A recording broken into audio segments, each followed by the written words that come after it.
He built an empire out of light and code, and lost everything to the fog that came from the sea. Tonight, you'll step into the mansion that forgot how to breathe, a house where every wall remembers love, loss, and a promise broken by time. Don't skip this one, because the moment you do, you'll miss the single whisper that changed two lives forever. This is The Billionaire Who Forgot to Live, a HO Chronicles story. Stay till the end. Trust me, it's worth every second. Fog rolled in from the Pacific, brushing against the glass walls of the Vale estate before dissolving into the night. The ocean murmured below the cliffs, steady as a heartbeat that refused to fade. Inside, silence ruled, broken only by the hum of distant waves and the faint ticking of a clock no one had touched in years. Ethan Vale sat at the long walnut dining table, 12 seats, polished to perfection, but only one ever used. The crystal glasses caught the chandelier's glow and fractured it into shards of light across the room.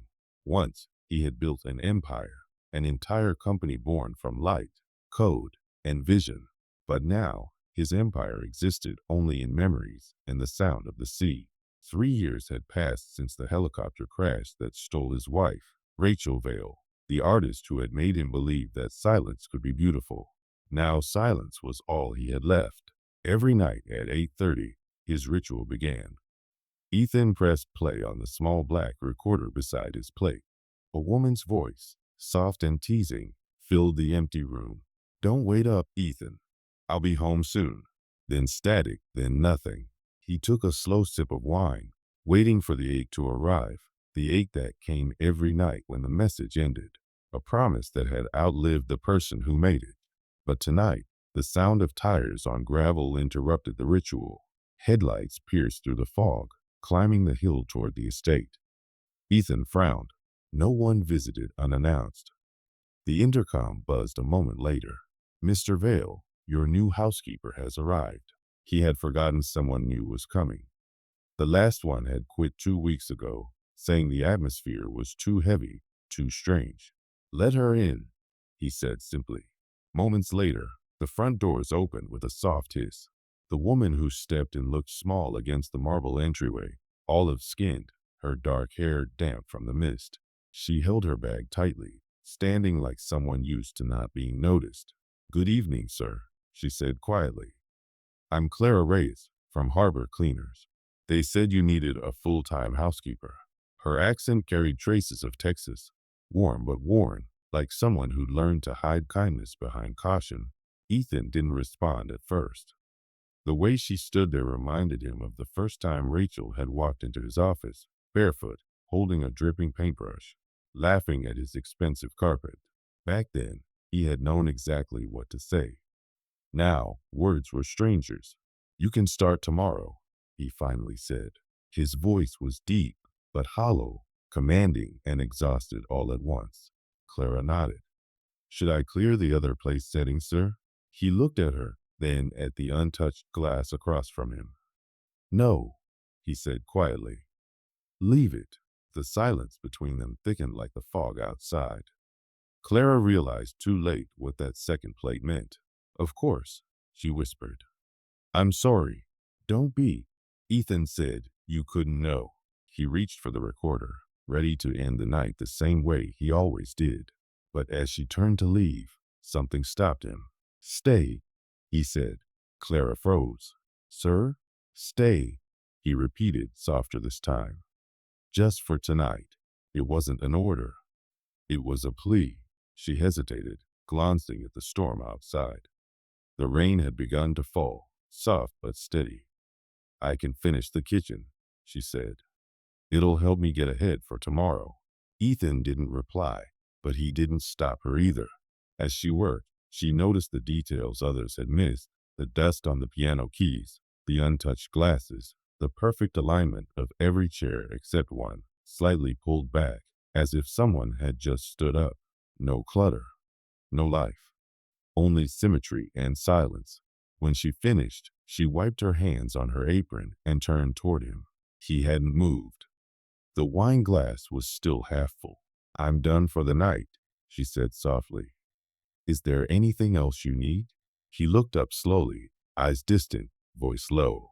Do you believe houses remember? She blinked, unsure if she'd heard him right. Remember, sir? When people leave, he said.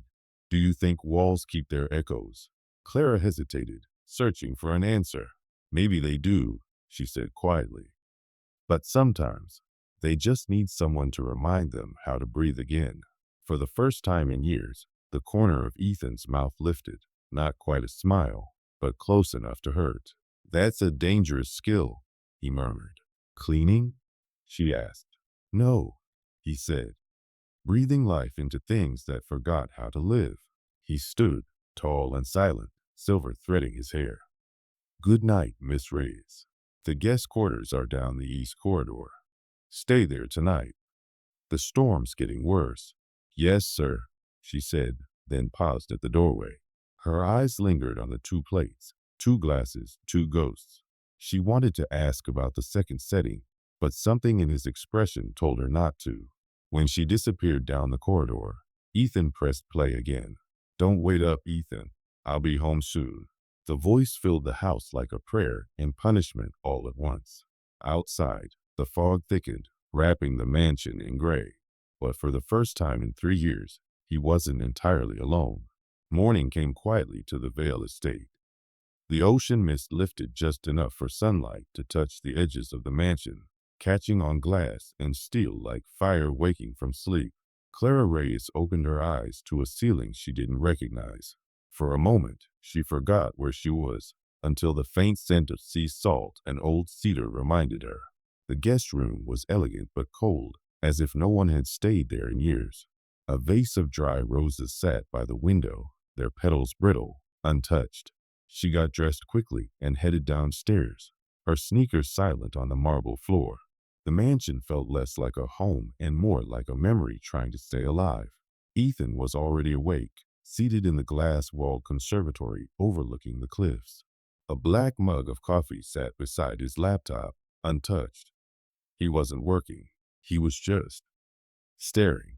Good morning, Mr. Vale, Clara said gently, unsure if she was intruding. He didn't look up. You're early. I like to start before the house wakes, she replied. He gave a faint nod, the kind that said you may proceed, but I'm not listening.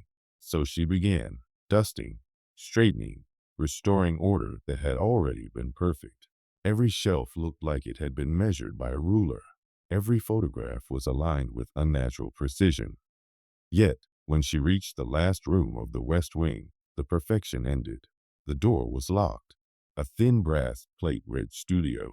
She tried the handle lightly. It didn't budge.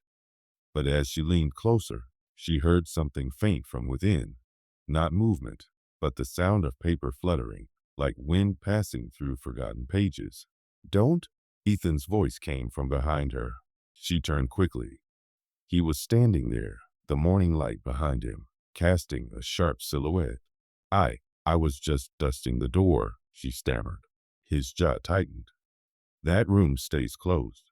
Yes, sir, she said, lowering her eyes. I'm sorry. For a moment, silence stretched between them. Then Ethan sighed, the anger fading as quickly as it came. It was my wife's studio, he said softly. I keep it locked because he didn't finish. Clara nodded, respectful. Understood. He studied her for a moment, as if deciding whether to send her away. But instead, he said, come to the kitchen when you're done here. When she arrived, he was there, pouring coffee for two. The gesture surprised her. He didn't seem like the type to share space. He noticed her hesitation and almost smiled. You'll find the cups in this house don't bite. She chuckled nervously and sat across from him. He leaned back. You said yesterday you're from Harbor Cleaners. That's a local agency? Yes, sir, she said. I started part-time when my mom got sick, then full-time when the bills came faster than paychecks. Ethan's eyes softened, but his voice stayed even. You live alone? With my little brother. He's 15. Still believes one day we'll win the lottery. Ethan looked toward the window, where the ocean moved like liquid glass. Belief can be expensive, he murmured. They sat in silence for a moment. The clock ticked. Then Clara asked the question that had been sitting on her tongue since last night. The recording, she began carefully. That was your wife, right? Ethan's gaze dropped to the table. Her last voicemail. She was flying back from Seattle the night the fog hit. The pilot misjudged the visibility. He spoke without tears, but his tone carried something heavier, like sorrow that had burned so long it turned into stone. I couldn't delete it, he said quietly. It's the only proof her voice existed outside my memory. Clara didn't speak. She just listened. And that, somehow, was what he needed most. When he finally looked up, his eyes met hers, dark, thoughtful, a man suspended between grief and survival. You don't talk much, he said. I talk when it matters, she replied. A slow nod. Good. That was the start of something small, something invisible. Not friendship, not yet, but a shift like the first crack of sunlight after a long storm. That afternoon, Clara worked in the gardens, trimming vines that had grown wild over the fountain. She caught glimpses of Ethan from the window, always at his desk, always alone. Once, she saw him holding a photograph. The frame trembled slightly in his hand before he set it face down. By sunset, the sky turned a bruised shade of orange. Clara was sweeping the terrace when she heard faint piano music drifting from inside the house. The melody was slow, haunting, like something half-remembered. She followed the sound to the music room. Ethan sat at the piano, eyes closed, fingers barely pressing the keys. He looked up when he felt her presence. Sorry, she said. I didn't mean to interrupt. He gave a faint smile. You didn't. I just haven't played in a while. It's beautiful, she said. He gestured toward the instrument. Rachel taught me. She said every note carries a memory. I didn't believe her until she was gone. The music faded. Silence took its place again. Then, unexpectedly, he asked, Do you believe people can heal from loss, Miss Reyes? Clara looked out at the horizon, where the sun melted into the sea. Not heal, she said, but maybe learn to live with the scar. For the first time, Ethan smiled, not out of politeness, but something genuine. You're wiser than you look. I've had a long few years, she replied quietly. He stood, closing the piano lid softly. Dinner's at 7. You're welcome to join me. Her eyes widened. Sir, It's not a request, he said gently. It's company. That night, they ate in near silence again, but the silence felt different. Not cold, not heavy, just human. As they finished, Clara noticed the recorder wasn't on the table. Not tonight, she asked. Ethan looked at the empty spot where it usually sat. No, he said, not tonight. When she smiled faintly, he didn't stop her. Outside, the fog returned, curling around the mansion like memory itself. But this time, there was warmth in at least one corner of that cold, beautiful house, where two people who'd both lost too much sat quietly, not yet knowing that their stories had just begun to intertwine. The next morning, thunder rolled far out over the Pacific. The sky had darkened early, clouds hanging heavy above the cliffs as if the weather itself remembered what this house had been built to forget. Clara tied her hair back and started her day like usual, washing glass, changing linens, pretending she didn't notice the ghosts in the corners. But Ethan Vale hadn't come down for breakfast. His coffee mug sat untouched in the kitchen, the one thing in that house that ever went cold. She thought of knocking on his study door, but something about the silence told her not to.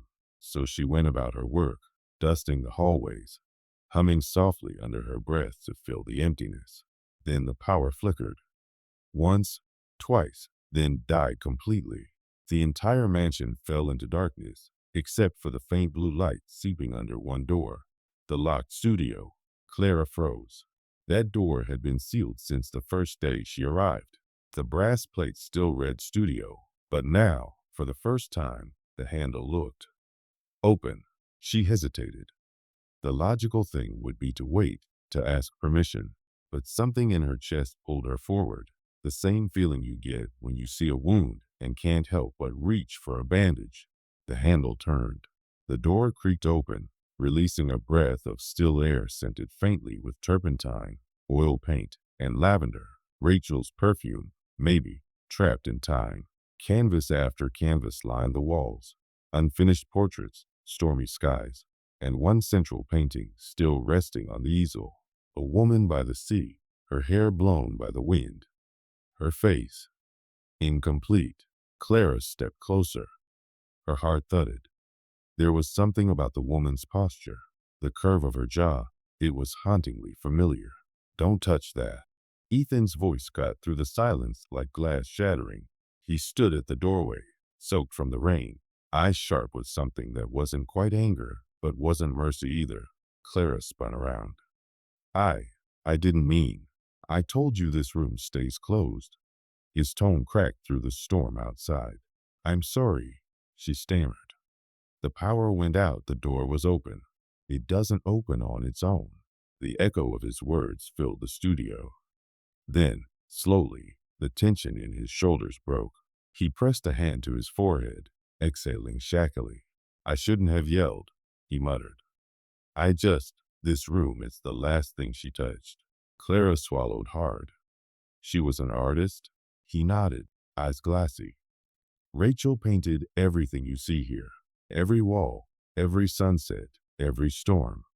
She said art was a way of catching time before it ran away. I never understood what she meant until I lost her. He walked to the central painting, the woman by the sea, and brushed his fingers across the canvas, just above where the face was unfinished. She started this portrait the week before the crash, said she wanted to paint the future, whatever that meant. When she died, I couldn't bring myself to look at it again. I locked the room and tried to bury the sound of her voice with work and silence. The thunder outside rumbled closer, shaking the glass panes. Clara stood quietly, her eyes on the painting. She must have loved you very much, she said softly. He turned, his gaze unreadable. Why would you say that? Because, Clara said, the way she painted you in the corner, your reflection on the window, it's not about loss. It's about still waiting. That's not how someone paints anger or regret. That's how someone paints love. For a moment, Ethan didn't speak. The storm outside grew louder, wind howling through the gaps in the glass. Then, slowly, he sank into the nearest chair, burying his face in his hands. I don't know how to forgive myself, he said quietly. For what? She called me that night, he whispered. Said she was catching an earlier flight home. I told her not to, that the fog was too thick. She laughed and said, You worry too much. His voice cracked. That was the last thing I said to her. You always think you know better. Clara's eyes softened. She knelt beside him. Ethan, that wasn't your fault. You couldn't have known. He looked at her, tears breaking through the composure he always wore like armor. But I did know, and I said it anyway. For a long while, they sat in silence, just two people, one storm outside, another inside. When the thunder eased, Clara spoke again, her voice calm but steady. You know, I lost someone too, she said. My father. He worked on the docks. One night, a storm came early. The company didn't warn the workers. He stayed because he thought leaving meant losing pay. He never made it home. Ethan looked at her quietly. I used to blame myself, she continued. I was supposed to pick him up that night, but I fell asleep. For years, I thought if I just stayed awake, I could have saved him. But guilt isn't love, Ethan. It's just the echo of what we wish we could change. Something in her words broke through the static in his chest. He looked at her, really looked, for the first time. You talk like someone who's lived 100 years, he said softly. She smiled faintly. Pain ages us in strange ways. Outside, the rain began to ease. A faint light broke through the clouds, shimmering across the studio. The painting on the easel caught the light so perfectly that, for a moment, the unfinished face almost seemed alive. Ethan stood, exhaling deeply. Maybe it's time I finish what you started. Clara rose beside him. Maybe it is. He picked up the brush. His hand trembled, then steadied. Stroke by stroke, the colors came alive again. And though the face was still incomplete, something changed inside him with each brush mark, a quiet permission to breathe again. When he finally stepped back, he looked toward Clara. Would you help me organize our things tomorrow? I think it's time. Of course, she said softly. As she turned to leave, he added, almost in a whisper, thank you. She paused at the door, looking back at him standing among canvases and ghosts. You don't have to thank me, she said. Just keep painting. And for the first time in years, Ethan Vale smiled, small, fragile, but real. Outside, the sea calmed. Inside, the storm finally began to pass. The next morning broke quietly over the Pacific. The storm had passed, leaving the air heavy with the smell of salt and wet earth. The glass mansion glowed under a silver dawn, light dancing across its walls like forgiveness. Clara arrived in the studio early. For the first time, it didn't feel forbidden. The canvases looked softer in daylight, less like reminders of grief and more like invitations to remember. Ethan was already there, sleeves rolled up, mixing paint. His expression was calm, focused, like a man rebuilding something invisible. Morning, she said softly. He looked up and smiled faintly. Morning. She noticed the painting from the night before. The unfinished woman by the sea now had softer edges.